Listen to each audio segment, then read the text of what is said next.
They've sailed. He lit a fire in the hut.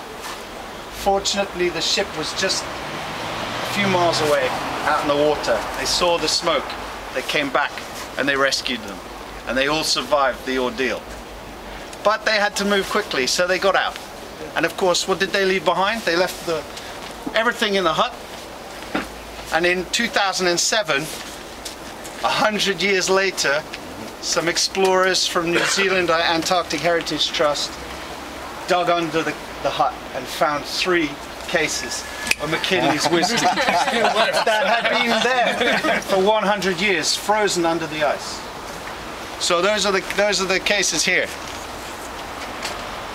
Now you get a call in Scotland saying, "Hey, hi, we're from New Zealand, and we've got some of your whiskey. It's called Mackinlay's. Is that you? Does it belong? Yeah, that's one of us. What do you mean you've got some of whiskey? Well, we found it in the Antarctic, under the ice." I mean, Richard Patterson, our master blender. Many of you probably know about Richard Patterson. He's a 3rd generation master blender. He's devoted his entire life to making whiskey. He is just blown away. I mean, you imagine. He now knows there's a whiskey from the 19th century in New Zealand. But it takes 4 years for us to get the right to get a bottle, so we can look at it, we can defrost it, sample it, take the analysis, which is what we did. And I don't know if you guys have National Geographic Channel in Finland, yeah? They've done a documentary, if you get a chance to see it. Richard going to New Zealand to pick up the bottles.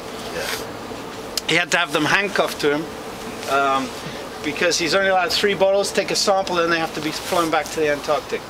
Because everything that's found on in Antarctica, you have to put back.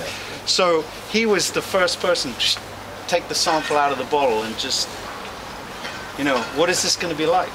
Will it be okay? What were they doing in the 19th century with whiskey? And he was just amazed, because what he got was a very fresh, clean, perfectly preserved whiskey.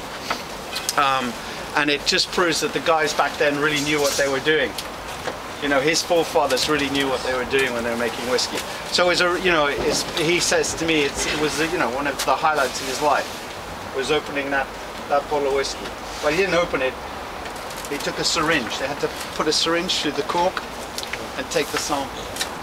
So it was a great experience for everybody, and we all wanted to know what it tastes like. So they've done this full chemical analysis, looked at what was the makeup of it. What was it? Was it a blend? Was it grain? It was 100% single malt from the Glenmore distillery, but they could actually tell from the chemical analysis that the peat used in the kilns came from Orkney Islands, from the Isle of Uisge in the Orkneys. So that's that is something, it's like a treasure chest going back in time. So I don't know what you think. This whiskey